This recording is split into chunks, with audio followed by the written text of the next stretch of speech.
When I was 25 and a half, I started a podcast. The goal? To review some of the newest and latest movies, along with some other stuff. With the help of my guests, I was able to do this, but there were dark forces tampering with my podcast, and with me. They called it an improvised podcast for some reason. I eventually found help in the form of myself. Yes, the me from a universe where the movies I reviewed got delayed. Apparently, my podcast made it to his universe. I know now that it is my duty, for the good of that universe, nay, the multiverse, to keep recapping and reviewing these movies, to hold listeners over until they could eventually see the movies as they were made in their world. For some reason, they come out differently in my world, but it's kind of entertaining that way. My name is Steven Schinder, and this is Delayed Replay.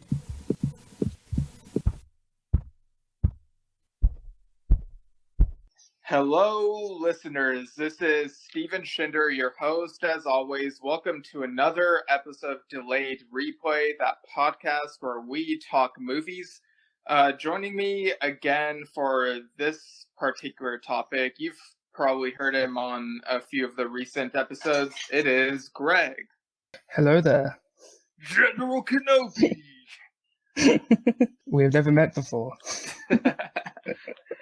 Yeah, so Greg is the president of the University of Sussex Sci-Fi and Horror Society, and you've also started a Star Wars Society recently, right? Yeah, I have. It's going off to a rocky start, but we should be picking up because we're starting to watch the Clone Wars. So that's going to be good. Yeah, it's going to be a lot of fun. Speaking of fun, or lack thereof, we are talking about the Tom and Jerry movie that came out in December in our universe, but is apparently coming out toward the end of February in that other universe where things got delayed. So I guess we can start by talking about our experiences with Tom and Jerry in general. So what have your experiences been with like the shows and characters and movies and whatnot in the past? Well, I've watched the original Tom and Jerry series so many times.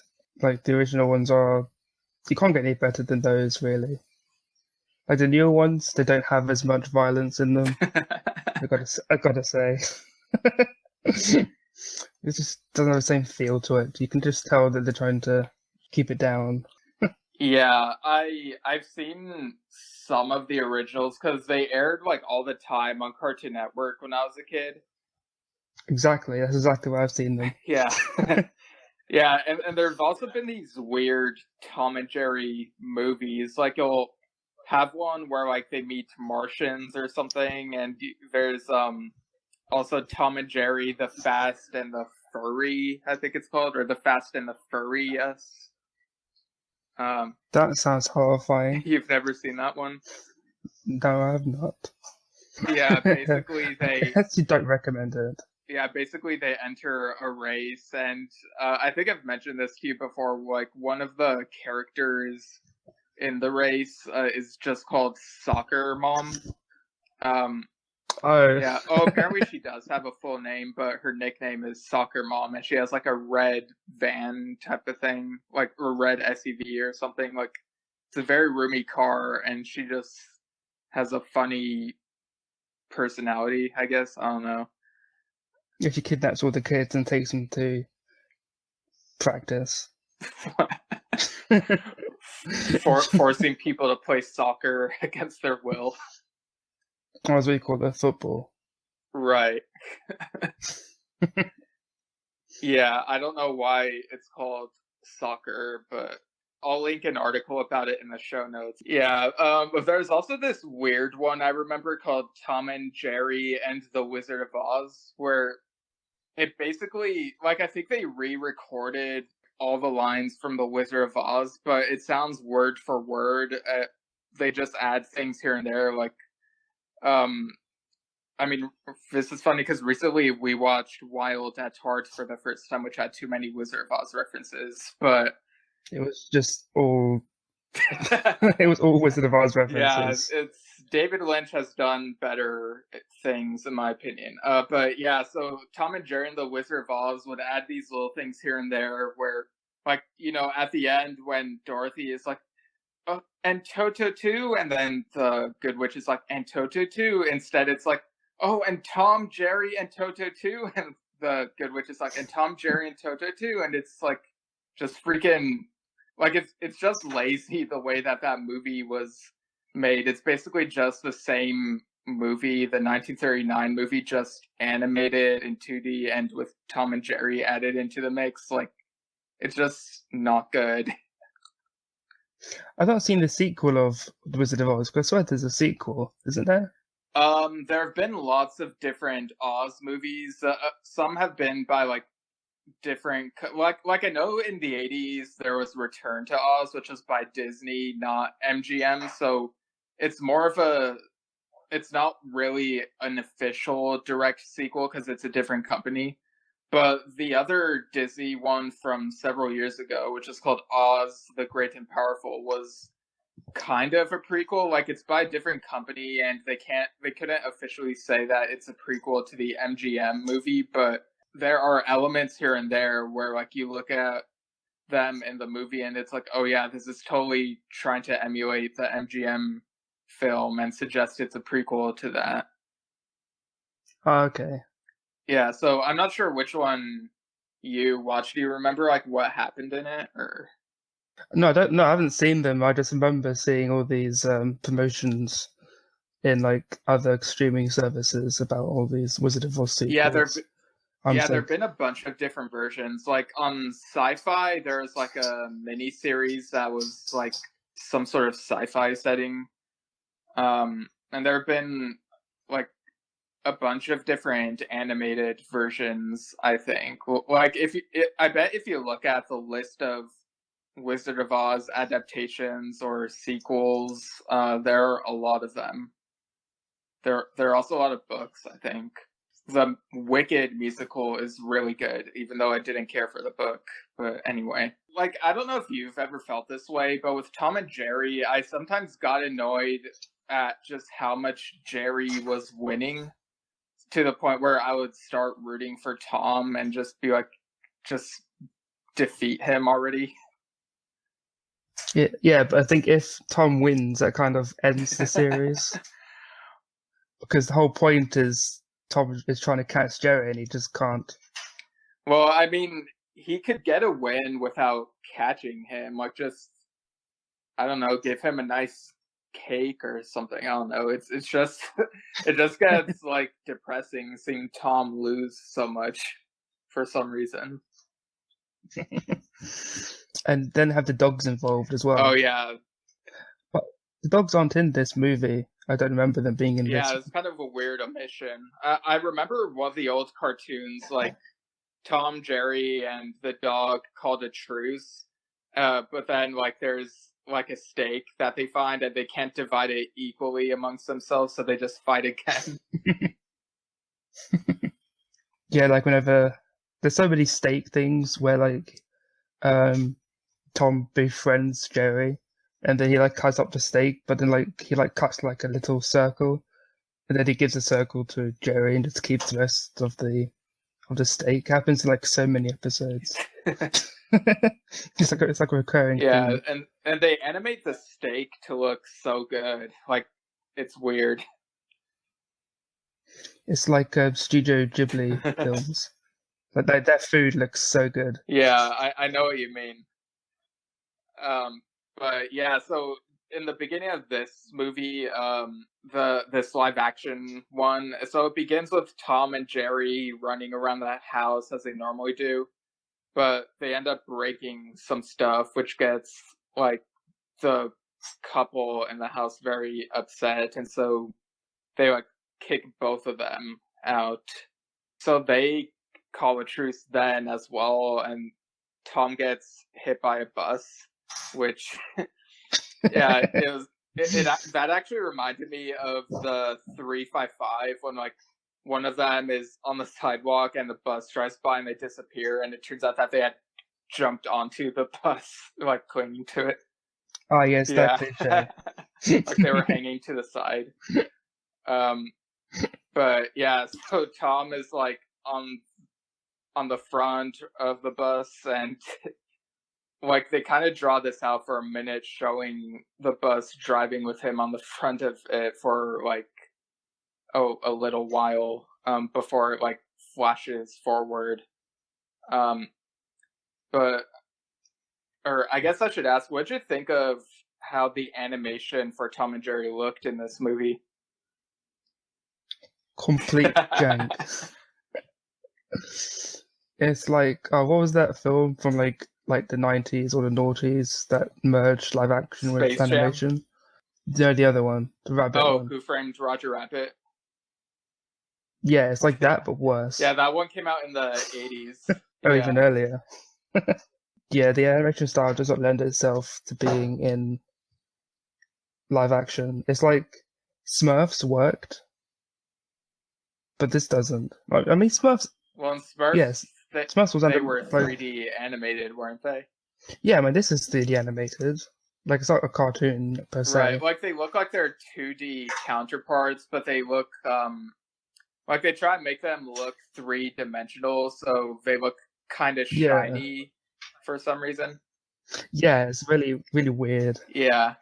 And I thought it was even weirder when at different points later in the movie, they would randomly switch to them being like CGI 3D animated, or like made them look like puppets or stop motion and stuff like that. Like, it was just really weird. Happened randomly. Jarring. Like you can clearly tell that they're not there. Yeah, and later there's that one scene where they looked like the cats from Cats. It was really creepy. Yeah, you don't want to look like cats, do you? Yeah, me and my friend Keon from Trust Your Doctor, one time we were talking about how there've been all these weird movies with cats. Like you and I have mentioned Catwoman, but also cats, but also like the Cat in the Hat movie from the early 2000s. That was good. I enjoyed that.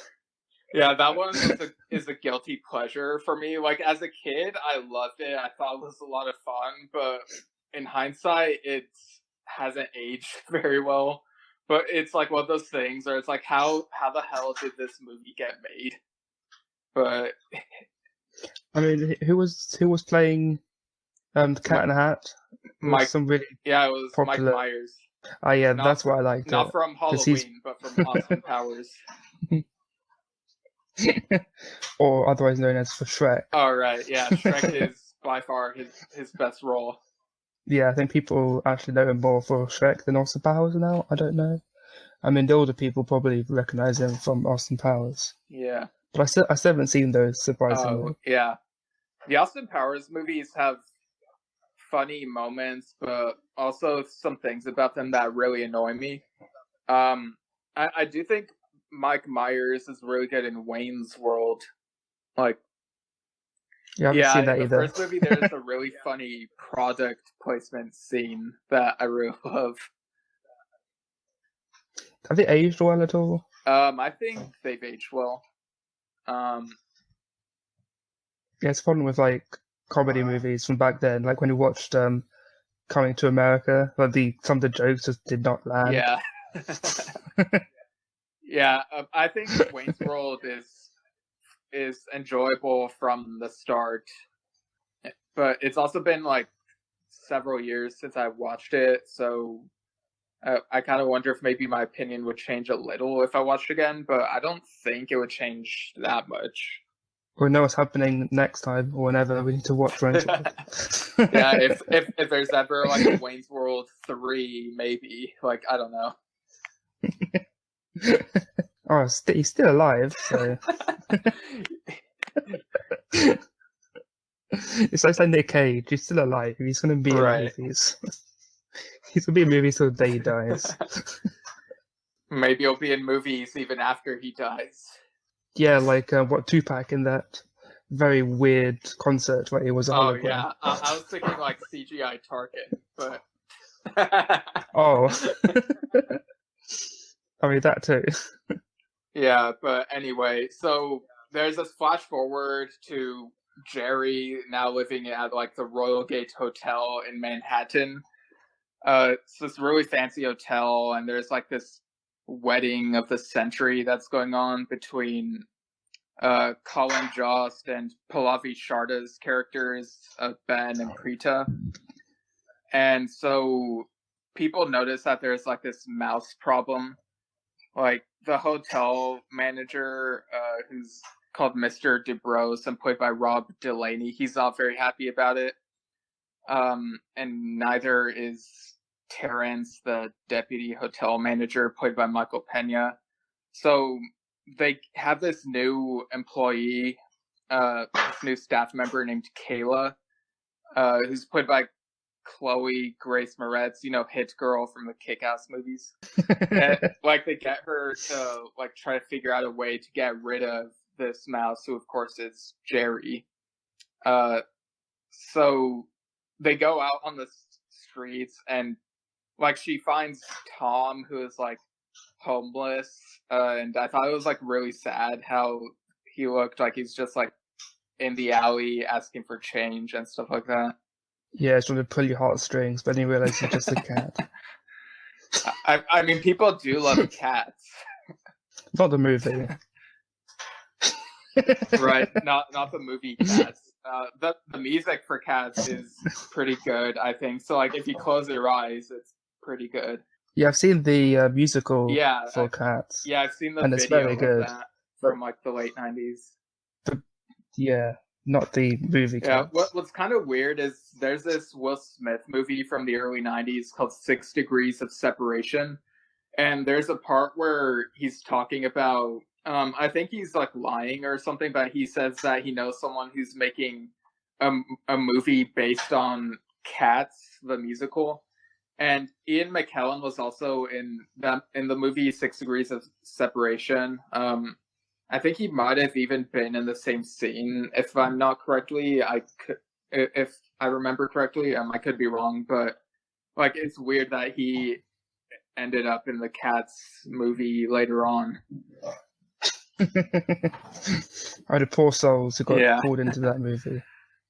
So Kayla hires Tom to like hunt the mouse out of a hotel, and at this point Tom doesn't know that it's Jerry.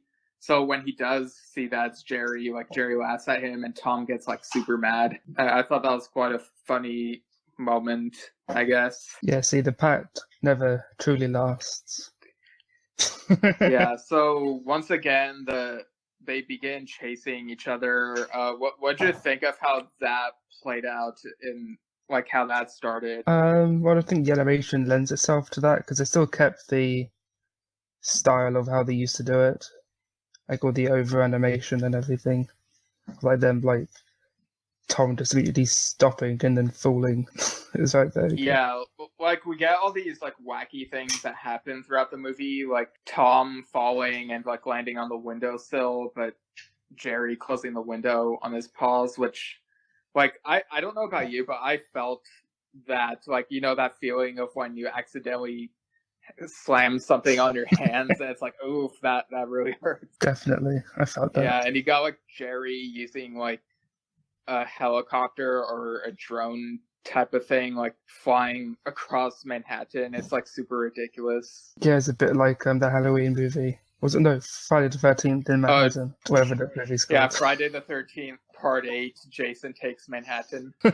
Yeah, he doesn't even arrive in Manhattan until like the last half hour of the movie. Like most of it is on a boat.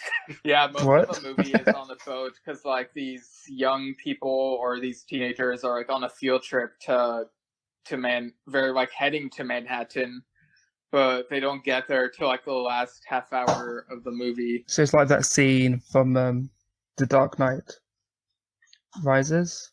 Yeah, where he doesn't rise until like near the end of the movie. Yeah, pretty much. And then it turns out that he's just sitting at a restaurant, still alive. Yeah, he doesn't rise from the table. He rises from the ashes. Like a dark phoenix. there's also a movie called Muppets Take Manhattan, but I don't think I've seen that one. Is it as gory as as Friday the 13th Part 8? It'd be funny if there's like fake puppet blood in that, though. I doubt that there is, but that would be pretty funny. It would add to the immersion. Yeah. You and I have also seen another weird Manhattan movie recently. Well, I had seen it as a kid, but I think this was your first time watching it with like the Sci-Fi and Horror Society. It is the Super Mario Brothers movie. Oh yeah, that was the first time I've ever experienced something that bad. Yeah, like it was on the list of video game movies to choose from because there's the collaboration with Video Game Society, and like I just knew that would be the one to be chosen. Like it was just, I was not even surprised, but it was written in the stars. Yeah, and I think that one falls into the so bad it's good category because, well, like you and I have seen other movies recently where I myself expected them to be really bad, but still something good to laugh at, like Velocipaster and Spaghettiman, but those ended up being legitimately entertaining. Yeah, Spaghettiman is probably one of the best films I've ever seen. Kind of a lower budget Deadpool, and like the jokes land really well in the movie. Didn't it say it came out before Deadpool? No, it came out before Deadpool 2. Yeah, because I think Spaghettiman came out 2016, and like Deadpool 1 came out February of that year. Yeah. Quick turnover. Yeah. Yeah, I'm like trying to look up the release date for Spaghettiman, because it's showing me 2016, but not a month and a day just yet. It just comes out in the entire year. Yeah, they just constantly coming out the entire year. Oh wow! So I'm on IMDb. It came out before. And it says the Oxford. Okay, so under release dates it says USA 2016, and then under that it says USA, the Oxford Film Festival, February 19th, 2016. So that was like a week after Deadpool 1 came out. So I would guess it was made during development of that movie. I'd probably heard about it and was like, oh, let's make our own. Like, it makes sense if they're trying to like capitalize on the like hype for Deadpool, because it's very similar characters, like, you know, anti-hero type of characters who just want to get paid and whatnot. Although with Deadpool, he kind of has a bigger motive in the first movie because, you know, his girlfriend and stuff like that. But yeah, they're like pretty similar tones, I guess. Yeah, well, I mean, Deadpool 2 clearly stole something from Spaghettiman with the recruitment scene. Oh yeah, I totally forgot about that. Yeah, because I was like, wait, this was in Deadpool 2, and they're like, oh, this came up before. Recruitment scenes are in a lot of movies, so it's kind of like an overdone cliche, but I don't know. We need a Deadpool and Spaghettiman crossover. That'd be amazing. Oh, for sure. But yeah, that Super Mario Brothers movie was weird with like Dino Hatton or whatever it was called, like that secret world with under Manhattan. Was it the like enhanced humans of the heads? The really weird. Yeah. Oh, they look horrible. And Yoshi just looks like a normal raptor. Like, this came out a couple of weeks before the Jurassic Park movie, weirdly enough. Yeah, I did not think that was Yoshi. I was like, yo, that's a weird ass dinosaur.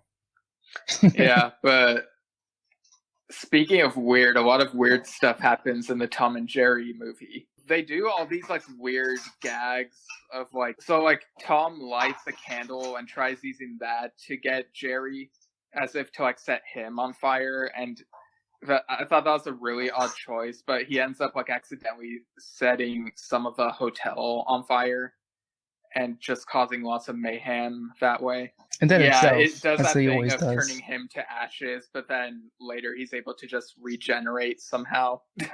Because he's a phoenix. Yeah. And Ken Jeong is also in this movie. He plays Jackie the baker. And Ken Jeong is one of the best actors ever. He's like saying that Tom is doing a terrible job and tries to get Jerry when he's like in the vents. And I think this was a shout out to the show Community, where Ken Jeong goes into the vents a lot because to look for a monkey, but in this case he just covers himself in peanut butter because mice love peanut butter, and he just crawls in the vents trying to get Jerry. It helps you get through the vents as well, because sliding through vents with peanut butter is the way to go. It made me feel really uncomfortable, thinking of how he had peanut butter just everywhere. It's that probably doesn't feel very comfortable. Hey, don't knock it till you tried it. And so he injures himself as he tries to catch Jerry, because he falls through, he creates a hole in the vent, and then Jackie falls through and hits his head on the floor. So he's kind of put out of commission, and everyone's like, oh no, he's gonna bake the wedding cake. And so that's when Jerry they basically rip off Ratatouille, having Jerry be in charge at this moment, trying to make the cake and stuff like that. Yeah, it's very, very Ratatouille-esque. And it didn't really look that good after he was done with it either. They could tell he's not a chef. So yeah, the cake looked really disgusting. What was your least favorite thing about how the cake looked? The faces. Because when you always have to put the bride and the groom's face on the cake, and it's just that is not... Yeah. That's not pretty. It's kind of like that Uncanny Valley Photoshop type of thing. Yeah, and you could tell they just printed it out. And everyone is cringing at the sight of the cake, but they're kind of don't want to hurt Jerry's feelings. But then they remember that Jerry is a mouse, and then they're disgusted that there's a mouse in the kitchen. And so Tom goes after him, and he tries squirting ketchup and mustard, and all of that gets on the cake itself, so further ruining it, making it look not so appetizing. It sounds like something you post on Facebook, honestly. Yeah, because I recently shared a meme that I saw of bananas with ketchup on them. Yeah, someone commented and thought that it was bananas with strawberries, but it wasn't. Yeah, it definitely was not. Yeah, but speaking of not, Jerry manages to get Tom's hand, and he wraps it around the stands beneath the table until he ties Tom up in a knot. So you got some of those classic animation gags going on, and some of them are hit and miss for me, but I guess they're trying to play into the spirit of that. Yeah, it's to try to show people yes, you can enjoy this if you know. Yeah, but fan service. But it gets weird when, again, we've talked about the shifting between animation styles. It gets weird when, while Tom is a knot, he turns into, a live-action looking cat, but, stretched out, and it was just really uncomfortable to see. Yeah, he was not a knot. Yeah, but thankfully it doesn't stay like that for too long. It switches back to 2D animation, and he gets a pizza and tries throwing that at Jerry, and Jerry catches a slice in his mouth because I guess his stomach is just bigger on the inside or something. Yeah, he's secretly a TARDIS. But you just go inside of Jerry's mouth, and you can travel with him through time and space. What was that movie that you told us about where the machine was inside this person's mouth or something? What? And got to go I through don't their remember body. telling you this. A 90s movie or something. Yeah, I don't know what movie that could be. Let me see if I can. Oh, that. Osmosis Jones. Okay. Yeah, I think I misunderstood what you said. Yeah, Osmosis Jones is about inside of Bill Murray's character is a city of people, and all the people are blood cells, and Chris Rock plays one of them, Osmosis Jones, who's a part of law enforcement, and he gets partnered up with this pill that Bill Murray drinks. His name is Drix, and he's played by David Hyde Pierce, if I remember correctly. Let me just look that up. Yeah, it's David Hyde Yeah, I haven't Pierce, seen that, and but I definitely Lawrence need to watch Fishburne it. plays the virus who's trying to kill Bill Murray's body. Yeah, it's very topical for that other universe where they're dealing with that sort of thing. And there's also like an animated show called Ozzy and Drix, which I think was better than the movie, but the movie is truly something to behold. Is it really? I mean, is that supposed to be a joke or something? Like the animation portions are really good, but Bill Murray's character is just so unlikable that it's hard for me to like want him to survive. No, Spaghettiman is more likable than Frank, Bill Murray's character in Osmosis Jones.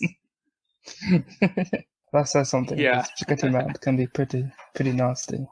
Yeah, but there's just a lot about Bill Murray's character in that movie that's very off-putting, and it's weird because like he's very likable in other movies he's in, but in this one it's just like, no, I'm not rooting for you. Stop. I liked him in Groundhog Day. I found that movie kind of repetitive, if I'm being honest. Yeah. Very topical because Groundhog Day was somewhat recent. Yes, it never ended. It's been forever since I've seen the movie. I do remember liking some of it. I do know someone who like doesn't like it and finds it boring. So you know, it'll vary from person to person. Because it's very repetitive. Yeah. Right. So the hotel is basically like in shambles, and they get all these lawyers involved, and like the hotel people decide that they want to sue Tom and Jerry.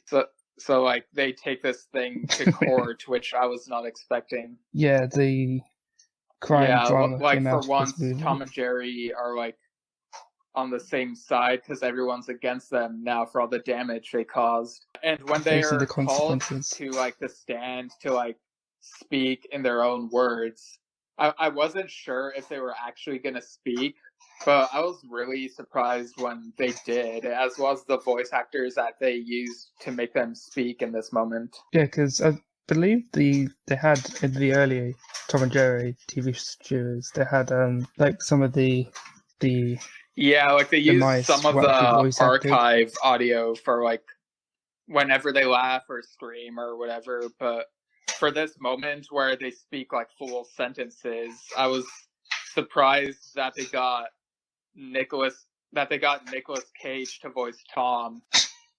Yeah, that was very good. And they had Owen Wilson. Yeah, so we have Nicolas Cage as Tom and Owen Wilson as Jerry, which I was not expecting. And they have Jerry say "wow" a lot during his speech.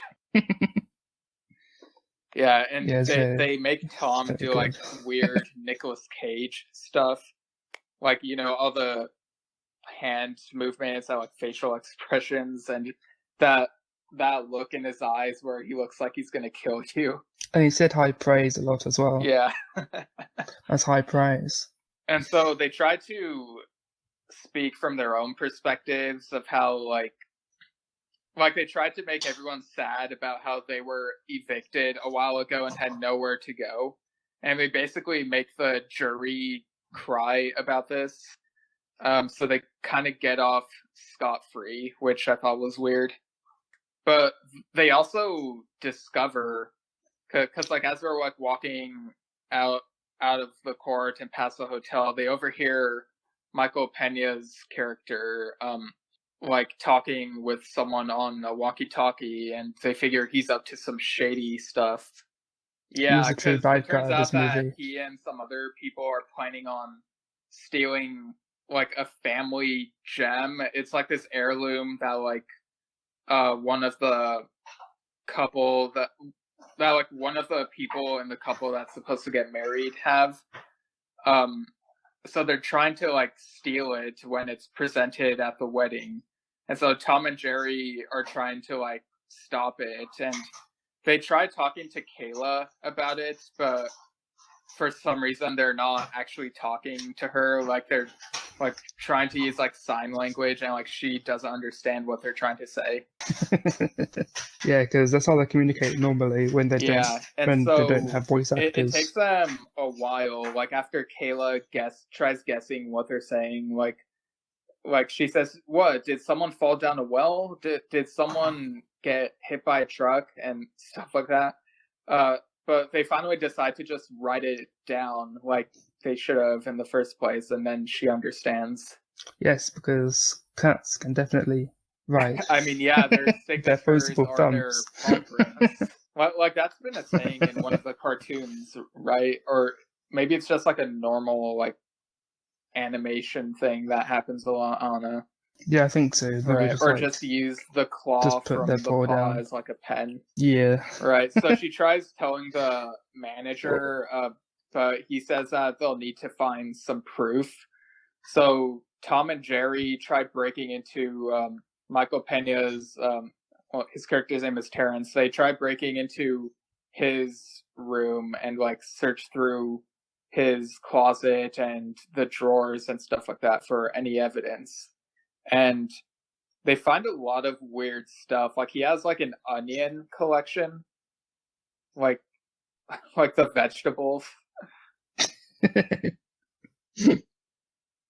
Oh, there's so many layers. They had like a flock of sheep walking as well. That's really weird. I shared where it's like, I think it was a meme where like someone hollowed out an onion and put coffee in it. It's like onion latte. Yes, I saw that. Yes, that's horrifying. Yeah, I would not drink out of that. They hear Terrence coming back into the room, so they hide on the ceiling. But then Terrence gets the onions out and starts chopping them, and that causes Tom and Jerry to like cry against their will, and so he notices that and looks up and see them and starts chasing them around. Yeah, that's very heartfelt. Very heartfelt. Just because they're crying from the onions. Yeah. Yep. Yeah, so they each grab pillows and try using them as weapons against each other because, you know, this movie can't get too violent, I guess. But if you've ever been in an actual pillow fight, sometimes the pillows can actually hurt, even if it's just normal pillows, depending on like how hard you swing them. Yeah, if you get, I remember I was in one and I got clocked around the head and literally just like fall over. Yeah, so he basically beats up Tom and Jerry like they're flattened on the ground, you know, in their cartoon manner, and he tries locking them up. He locks them up in this, you know, one of those mini vault things that people sometimes have in hotel room closets. So they're basically trapped in there, and he's leaves the room, tries to go through with his plan. And what'd you think of how Tom and Jerry escaped this vault that was locked? Yeah, they rode the wind. They went through the vent and they made a makeshift wings, and then they flew out the air vent.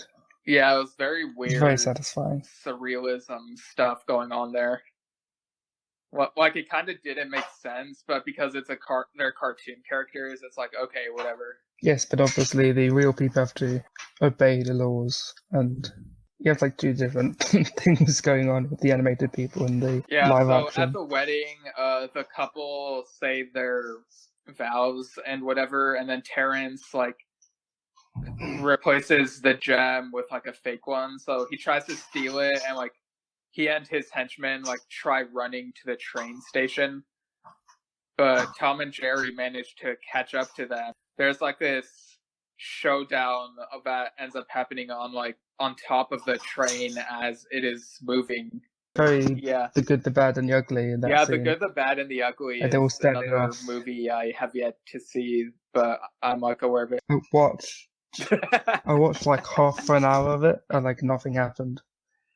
So I know my friends Dylan and Keon reviewed that whole trilogy over at Triple Play, a movie trilogy podcast. So I kind of know the gist of what happens, but have forgotten much of what they said happens in those movies.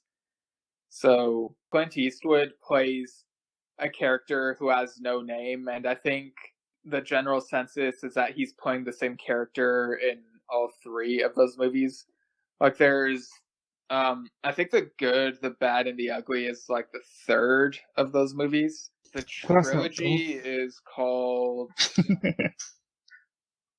it's the Dollars trilogy. So it begins with a fistful of dollars, and then for a few dollars more, and then The Good, the Bad, and the Ugly, which does not have dollars in its title at all. Has it been confirmed by anyone? Well, all three of them are directed by Sergio I wouldn't think so. Leone. So perhaps. Yeah. I mean, the Cornetto trilogy. It could be like the Cornetto different trilogy. Characters in each movie, and it's like a kind of linked thematically and through the actors. Whereas in this Dollars trilogy, Clint Eastwood could feasibly be playing the same characters since, like, all three of them are westerns. But yeah, the showdown on top of the train was pretty cool.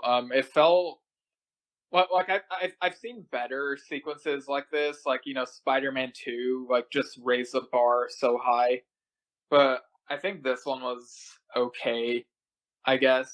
Like, Tom and Jerry, like, try taking down Terrence, and, like, they fall off the train and off the rails, and, like, it basically looks like they're falling to their doom until, like, they land on a trampoline, and that makes them fall onto the pavement. Yeah, it's just nothing really to write home about in that scene. Yeah. Like, there's some It's gags in this movie that feel pretty generic, but do you have, like, a favorite or least favorite gag? I like the gag whenever Tom hits Jerry with a frying pan. Yeah, makes his head look like become like a pancake. Yeah, I think I don't know, some of the gags throughout the Tom and Jerry franchise are kind of grating on me. I guess the one that I liked the least in this movie was when well, I guess this is a gag just exclusive to the movie, but when Jerry uses a stapler on Tom's hand, I thought that was a bit much. Yeah, and the fact that it just, like, comes out afterwards and he just pulls it out. Yeah, nothing happens. But anyway, so they take down Terrence, and he is taken to justice, and the gem is returned, and the wedding goes on smoothly, except for when Tom and Jerry end up fighting over who gets the last piece of cake, which I guess is just classic Tom and Jerry right there. Yeah, but were there any other things you wanted to mention about the movie before we go into final thoughts? Not really. It was just pretty generic. Nothing really stood out to me. All right, so I guess with that we can go into final thoughts and then score out of 10 / unit of measurement. So what are your final thoughts and score out of 10? Compared to other live action movies with animation, it's okay. Like, it's not as good as, obviously, the Smurfs, or not as good as the basketball one. Space Jam. Space Jam. It's just okay. Like, nothing really stands out to me, obviously. So, I would probably give this movie 5 out of 10 Wangs. Oh, it was Ken Jeong's character in Transformers. Yeah, his name was Jerry Wang. Oh.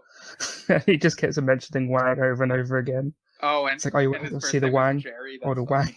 That kind of fits, actually. So, like, 5 out of 10 Jerry Wangs. Yeah.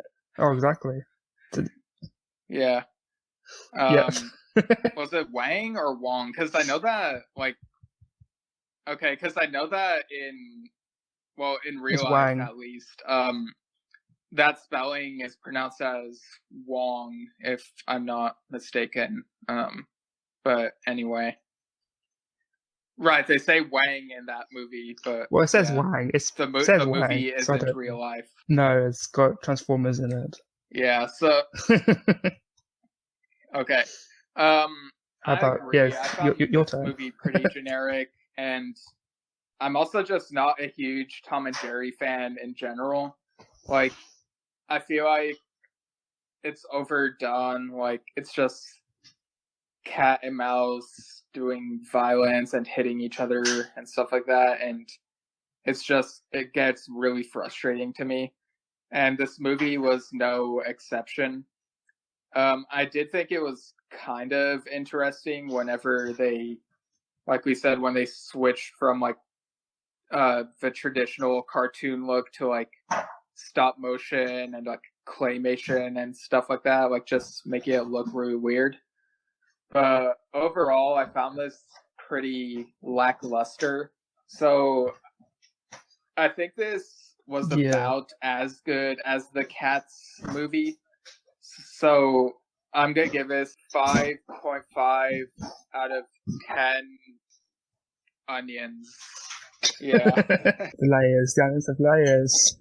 All right. But yeah, I guess that'll do it for Tom and Jerry, the recent movie. So thanks again for joining me, Greg. Where can people find the societies that you're part of? Stephen, you're here.